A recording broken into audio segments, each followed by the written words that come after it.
हमारे सौर मंडल में पृथ्वी और चंद्रमा एक अद्वितीय और महत्वपूर्ण संबंध साझा करते हैं।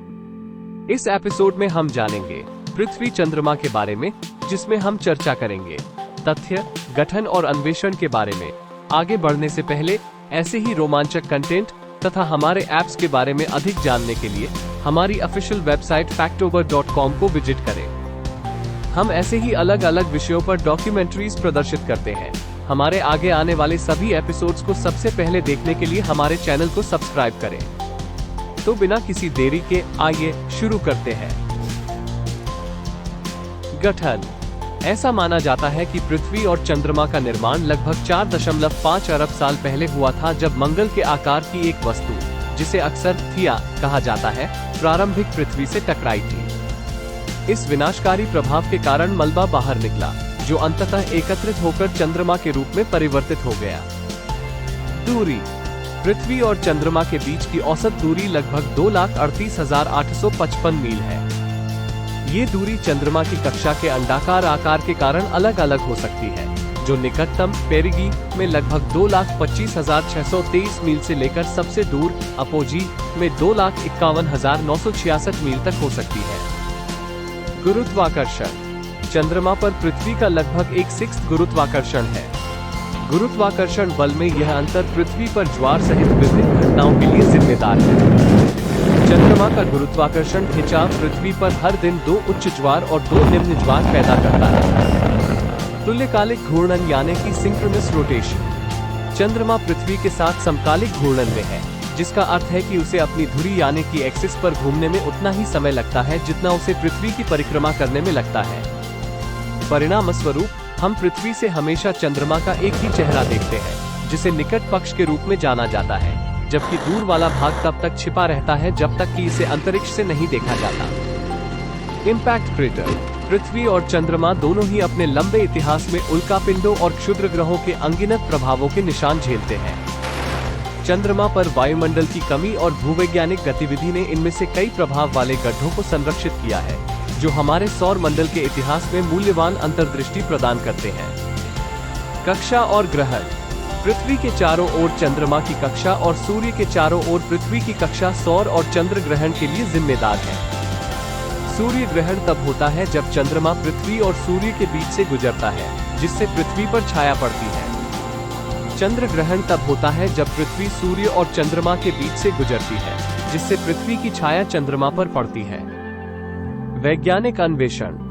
चंद्रमा अपोलो कार्यक्रम और रोबोटिक अंतरिक्ष यान दोनों द्वारा व्यापक वैज्ञानिक अन्वेषण का विषय रहा है।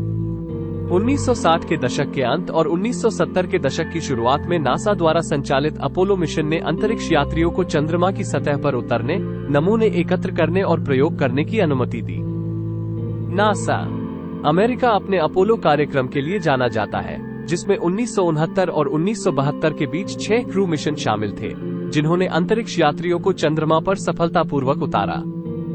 नासा का चंद्र टोही ऑर्बिटर LRO 2009 से चंद्रमा की परिक्रमा कर रहा है, इसकी सतह का मानचित्रण कर रहा है और इसके पर्यावरण का अध्ययन कर रहा है।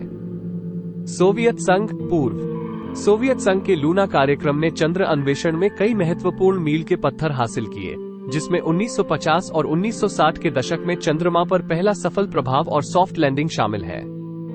चीन। CNSA। चीन ने चंद्र अन्वेषण में महत्वपूर्ण प्रगति की है।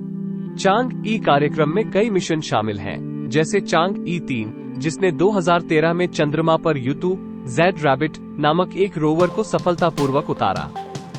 चांग-ई 4 और चांग-ई 5 जैसे बाद के मिशनों ने चीन के मिशन को आगे बढ़ाया है। रूस। रोसकॉस्मोस।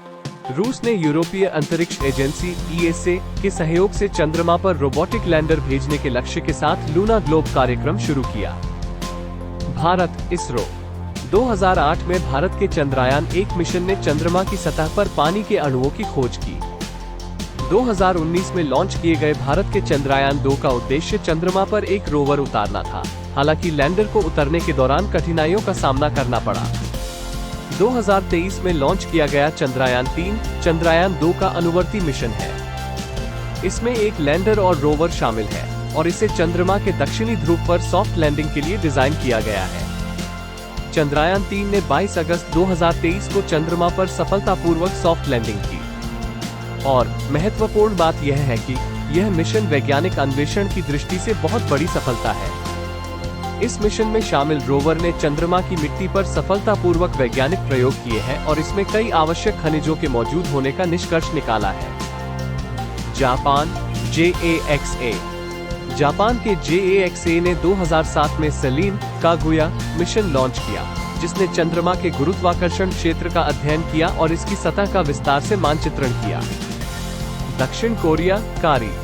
दक्षिण कोरिया ने 2022 में अपने चंद्र orbiter Korea Pathfinder lunar orbiter KPLO के प्रक्षेपण के साथ चंद्र अन्वेषण में प्रवेश किया।